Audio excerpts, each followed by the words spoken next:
నమస్తే పర్యశక్తి ప్రేక్షకులకు నమస్కారం. ఈరోజు మన నాగ చైతన్యంలో సాయి పల్లవి సినిమా రిలీజ్ అయింది.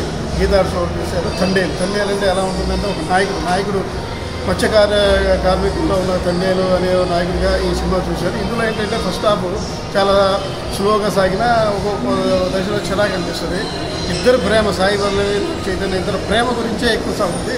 సెకండ్ హాఫ్లో టిషర్ట్స్ అనమాట. వీళ్ళందరూ మత్స్యకారులు ఎలా వెళ్ళిపోయారు, పాకిస్తాన్ బోర్డర్ ఎలా దిగారు, చిక్కుకున్నారు, ఆ తర్వాత ఏమైంది అనే కథను బాగా సెకండ్ హాఫ్లో హైలైట్ చేస్తూ దాన్ని ఆసక్తికరంగా మార్చాలని దర్శకుడు చందు ముండేటి చూశాడు. కానీ చందు ముండేటి తీసిన విధానం మనకి రోజా సినిమాలో చేసినటువంటి మధుబాల యాక్షన్ కానీ మిగతా వాళ్ళ యాక్షన్ కానీ ఆ ఎమోషన్స్ అనేది కొద్దిగా మిస్ అయినాయి.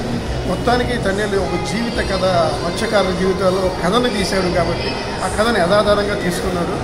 ఆర్టికల్ 370 అనే కేంద్రంగా ప్రభుత్వం ఎప్పుడైతే రద్దు చేసిందో కాశ్మీర్ మాదే అని పాకిస్తాన్లో ఎలా బిహేవ్ చేస్తారు, అక్కడున్న ఖైదీలు టెర్రరిస్టులు ఈ జైల్లో ఉన్న మన ఇండియన్ బిజినెస్ని ఎలా ఉంటారు, ఆయన కొన్ని ఎపిసోడ్స్ చూపించాడు. ఏది ఏమైనా ఇందులో సాయి పల్లవి క్యారెక్టర్ హైలైట్ అవుతుంది.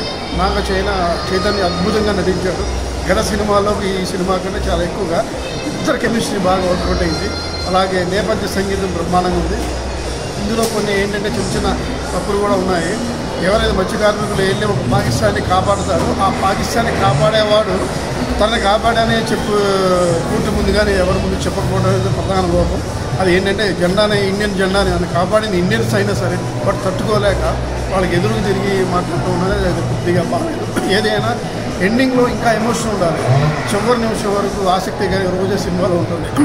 మనోడు హీరో అందులో బయటకు వచ్చేటప్పుడు వస్తాడా లేదా అని ఒక ఆసక్తికరం ఉంటుంది. కానీ ఇందులో ఒక చిన్న ఎపిసోడ్ పెట్టి సాయి పల్లవి స్ట్రగుల్స్ చూపించాడు.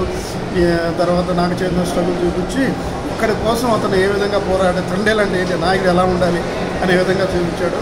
ఏదైనా మంచి ఒక సినిమా చేశాడని చెప్పచ్చు నాగ చైతన్య. దర్శకుడు ఇంకా టేకింగ్ విధానంలో చాలా మార్పు రావాలి. గత సినిమాల్లో రోజా ఇలాంటి సినిమాలు వచ్చి తమిళ్లో కూడా ఒక సినిమా ఉంటుంది. ఈ సినిమాలన్నీ కంపేర్ చేస్తూ కొంచెం ఇంకా ఎఫెక్ట్గా తీస్తే మరింత బాగుండేది. ఏదో ఒక యావరేజ్ సినిమాగా దీన్ని చెప్పొచ్చు. Thank you.